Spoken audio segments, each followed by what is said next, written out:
Today I want to share with you guys my solution to a very interesting problem involving pencils. And the problem goes like this. Let's say we have some inclined plane, and let's say the angle of inclination is theta. We have our pencil, and when we look at it from the side, we're going to see a hexagonal face, right? If we look at a hexagonal pencil from the side, we're going to see the pencil like that, with its center of mass depicted as a dot here. Now the problem is, if we say we give a little nudge to this pencil, so we imagine you push the pencil like whatever, maybe you could I don't know, do that, or you could just give it a slight little nudge, but in any way or form you give this pencil some initial velocity. Now after you give that initial velocity, and it doesn't matter how large that initial velocity is, so it could be a really strong smack to the pencil, it doesn't really matter, but the problem is at some theta the pencil would never stop. The pencil would keep rolling without ever stopping, like a ball.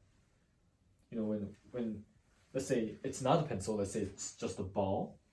And it's a ball, if it's any, in fact, if it's a ball, we know that if theta is 0 degrees, if there is no inclined plane, if the plane is not inclined at all, still if it's just a ball, it's gonna keep moving forever.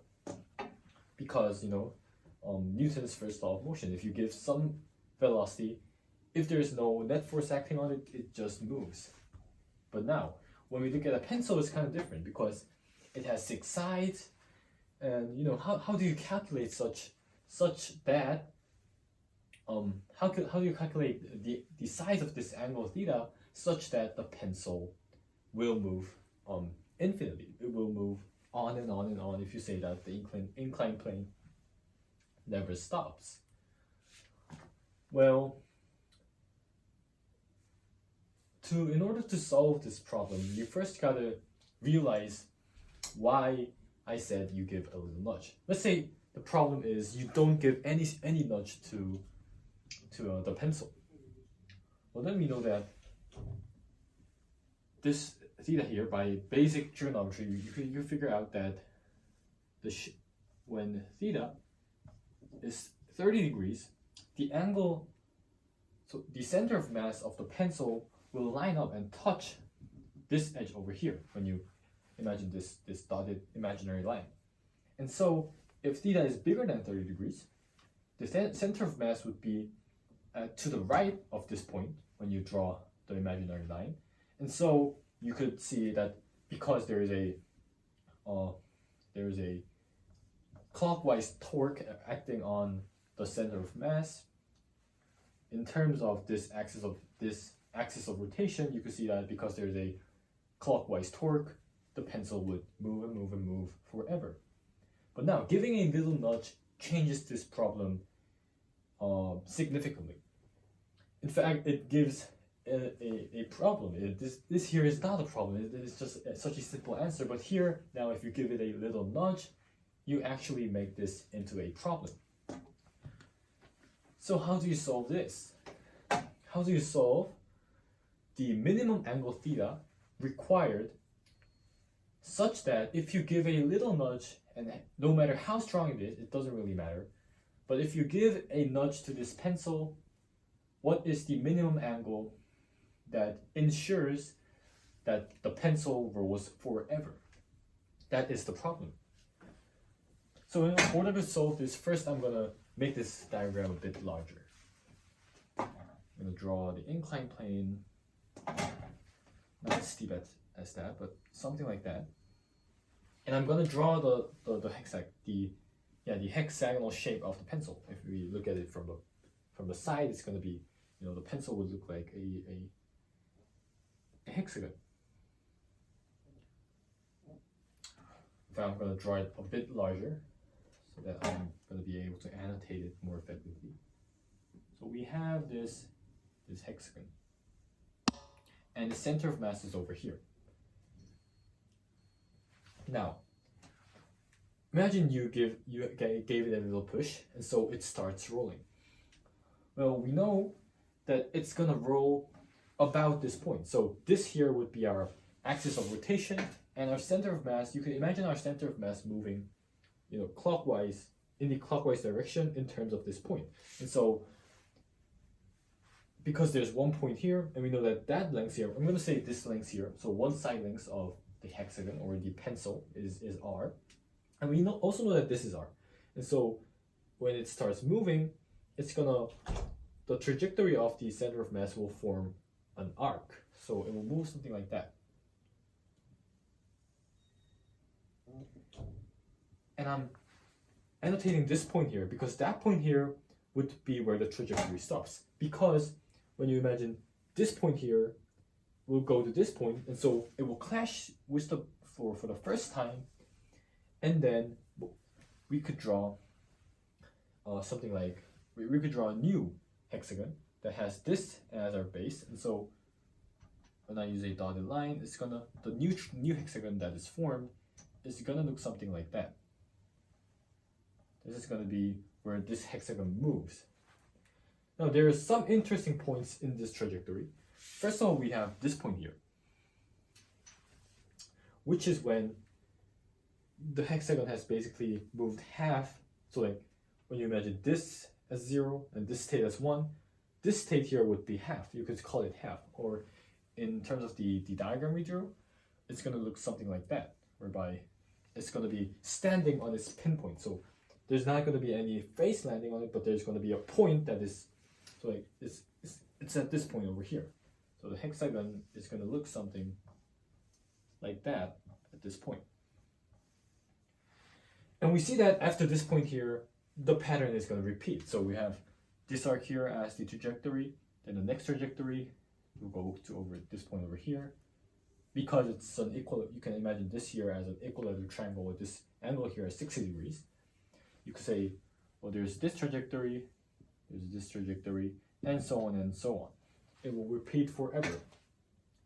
And we can see that the rest of the hexagon really doesn't matter because we are assuming that all of the mass of the pencil can be considered as just one point of mass, which is the center of mass, which is the definition of the center of mass. We're assuming that basically the pencil has no shape and all of its mass is concentrated on this point. And so we could say, well, the pencil's center of mass would be moving like this and so on, which is basically a gathering, or basically a repetition of the same arc, on and on and on. Well, then let's just focus on this arc. We don't have to draw the rest of the pencil. I'm just gonna focus on the arc lengths. So when I erase all that, we could draw, well, the inclined plane is gonna be same. And as I said before, we could draw an arc, which goes like that. You have this point here, yeah, and we're gonna have this angle here as theta, which is because it's the angle of inclination. And let's annotate this diagram with some of the values we know. We know that this value here, the length of our side length of our pencil, which is r, we have this angle here is 60 degrees because this here is an equilateral triangle. We know that this is also 60 degrees. I'm gonna say pi over 3. I'm gonna write everything in terms of the radians. So pi over 3, that's also pi over 3. Well, you could prove this simply by, you know that the hexagon, each angle in a regular hexagon has 180 times 4 divided by 6 degrees, which is 30, so 120 degrees. So that here is 120 degrees, and so we know that the complementary angle is 60 degrees. That's how we prove that this here is pi over 3. And anyways, we can draw this over here. And I'm going to draw one more line. Go goes like that, and I'm going to annotate this here as theta, also theta, because it's the opposite angle, it's going to be same, and that's here is going to be also r. But now we have this. So this is basically our trajectory of the center of mass of the pencil. There is one more important point that I did not annotate here, which is this point over here, whereby it has the most gravitational potential energy. So you could say it's going to be somewhere over like here, and you could see that this here is going to be, when you link this point here to this point here, it's going to have a length of r. So now I'm going to call this point here, I'm going to say that the velocity of this point, the velocity of the center of mass of the pencil at this point is going to be Vn. What I'm also going to say is that the velocity at this point is V of n plus 1, which is going to be our new Vn, and our new Vn plus 1, which is Vn plus 2, is going to be our previous Vn plus 1. So you see that the pattern is going to repeat itself on and on and on. And I'm going to say this point here is V of, let's say,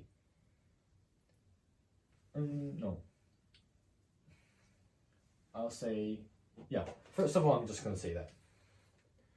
Now we can make an inequality here. We know that the kinetic energy of the center of mass at this point, we know that the kinetic energy here must be larger than, or the total energy here must be larger than the total energy at this point. I'm going to call this point Cn, and I'm going to call this point Cn plus 1, and here I'm going to say it's C of, let's say, C of x.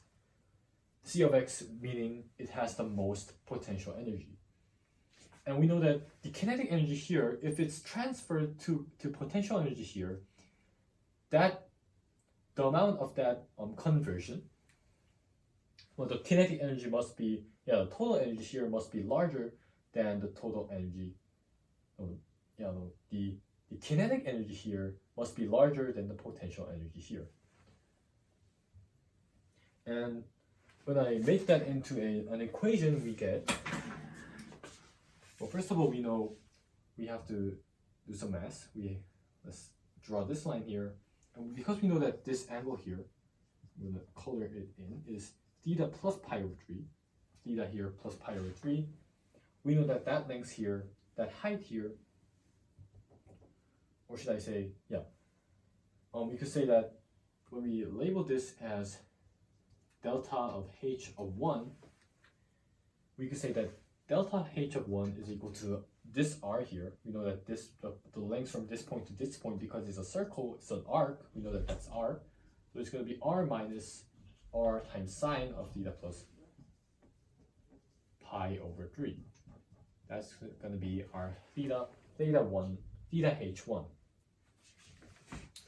And we also said that the conversion of kinetic energy to potential energy so the difference between the kinetic energies at this point, which is going to be our conversion to gravitational potential energy. We know that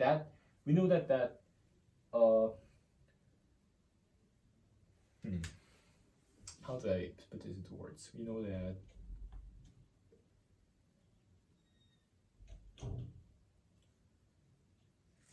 what we know is that the kinetic energy here must be larger than the potential energy here. Assuming that, not assuming, but saying that here as a reference point. So setting the change in kinetic and in potential energy as the only potential energy that this point has relative to this point, because you know that here, there's just an increase in the height, so we could say that the potential energy here could be defined as the potential energy that is relative to this point over here. And so we get the inequality that says 1/2 mvn squared, whereby say m is equal to mass of pencil, we say that 1/2 Vn squared must be bigger than the gravitational potential energy, so that the center of mass here does reach this point without, if kinetic energy is less or equal, if it's equal, it's gonna go here and then just barely stop. And if the value is lower than, when the kinetic energy here is lower than the potential energy here, it will not reach this point and then fall back. And we don't want that. So we have 1/2 mvn squared is bigger than mg delta h1, which is that here. So r of 1 minus sine of theta plus pi over 3. And I'm just going to simplify this equation really fast. So I'm going to multiply 2 divided by m. So divided by m, multiplied by 2. We get Vn squared is bigger than 2gr times 1 minus sine of theta plus pi over 3.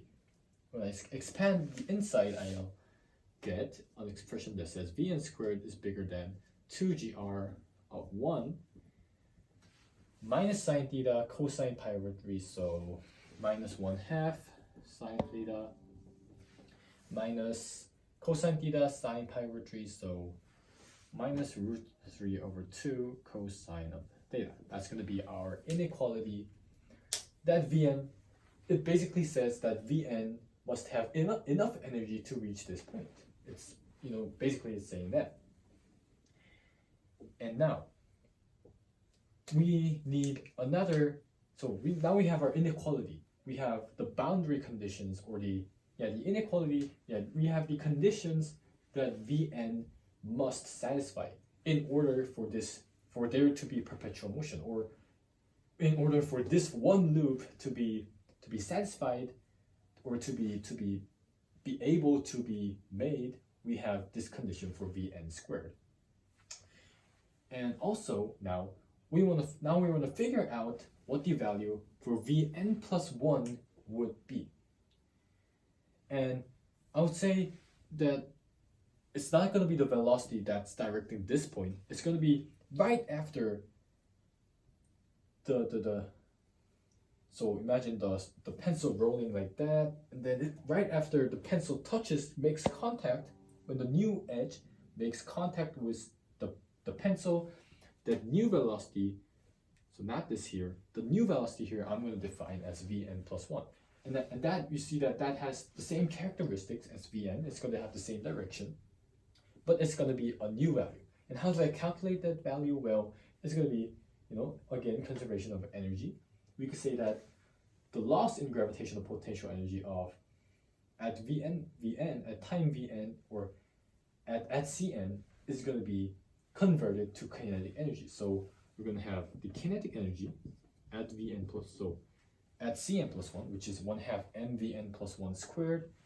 That's going to be equal to the previous kinetic energy, and we're going to add mg of delta h of 2. And first of all, I'm just going to simplify again. So multiply by 2 divided by n, we get that. And what's going to be our value for delta h of 2? Now, delta h of 2,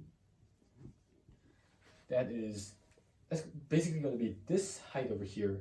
So that height over here, which we just calculated as r sine of theta plus pi over 3. And we also need this height over here.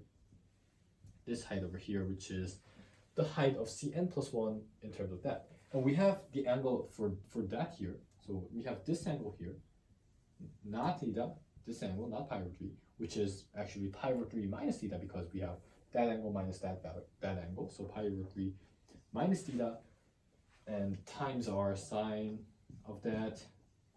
That's going to be our height here. And again, that's subtracted from this value is going to be delta h2.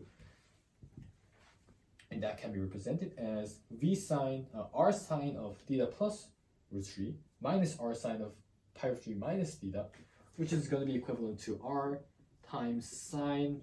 When I switch the order of adding, we have sine pi over 3 plus theta minus sine of pi over 3 minus theta. Now here, if I want to simplify this, and oh wait, I forgot to do a really important process, which is that every time the edge of the pencil makes contact with the inclined plane, I'm gonna set it so that it loses some ratio of kinetic energy or velocity, but I think kinetic energy makes more sense. They're basically the same thing. It's just that whether there's the square root or not, I guess that'll be all the same concept. But I want to say that every time the pencil makes contact with the ground, due to that, maybe there's sound generated, or I don't know. Realistically speaking, there's gonna be some sound, or some friction, or some heat generated, such that the faster the kinetic energy, the more it loses. So the loss in potential in kinetic energy would be proportional to the kinetic energy the pencil had.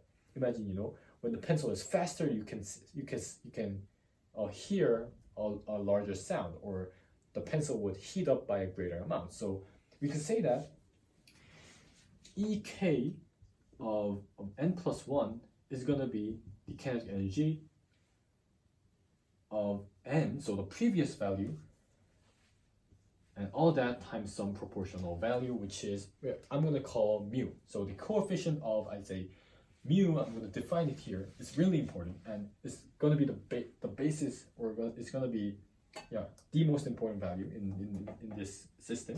And that's going to be mu here. I'm going to define it as the table, I'd say, the table collision coefficient, or the table coefficient. I'm going to say the table coefficient, which basically means the ratio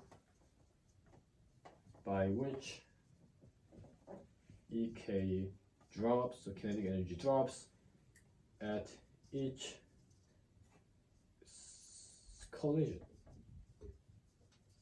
So that's going to be our definition of mu, and I could say that mu is a constant. Mu is a constant coefficient. It's going to be every time. So it's going to be like the kinetic energy right before collision and right after collision that they would have if the kinetic energy right before the collision. So this arrow here, this vector here has a magnitude of, I'd say, 1, then the new velocity, or the new kinetic energy, would have a value of mu. So 1 times mu. And then let's say the next one we have something like, I don't know, 0.5. We're going to get 0.5 times mu. And on and on and on. And so by using this principle, we could apply that into that here. So we could say our new kinetic energy would be our kinetic energy right before. So after the gravitational potential energy has converted to kinetic energy, but that right after that we're gonna times after the collision, so times that, all of that by mu. And we could do all the same cancelings out because it's a multiplication, but that's really important.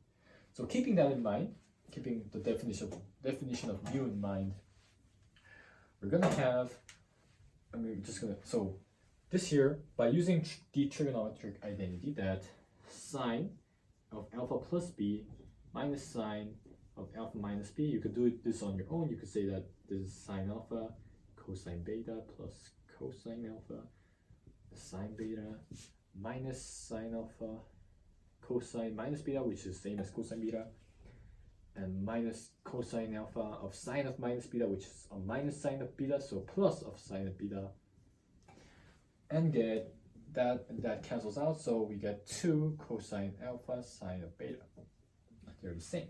And so applying that here, we have this knowledge here. We have delta H2 is equal to R times, R times sine, so R times 2 cosine of pi over 3 sine of theta, which is equal to 2 cosine pi over 3. Cosine pi over 3 is cosine 60, which is 1/2. So we cancel that term out. So we get R sine of theta is delta H of 2. And erasing all the processes,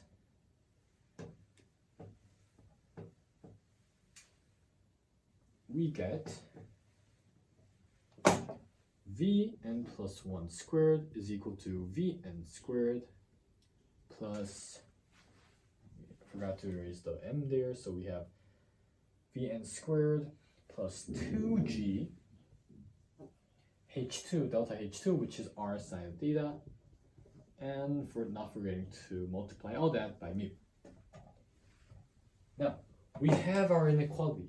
We have our new velocity. Now, I'm gonna apply something that is really similar to, I'd say, the proof by induction. We have n, and we know that n can be any integer.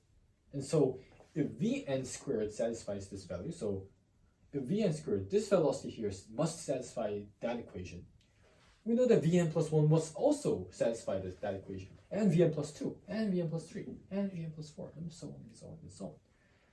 And so we could just basically, transfer that equation into Vn, because we know that Vn plus 1 must also satisfy this inequality that says that the kinetic energy at this point must be enough so that it reaches this point and comes back down again. So doing that, we could say, I'm just going to erase that here too because we're going to leave quite a lot of space. We could say that Vn plus 1 squared, which is basically that here, so Vn squared plus 2gr sine of theta, all that times mu must be larger than 2gr 1 minus 1/2 sine of theta minus root 3 over 2 cosine of theta.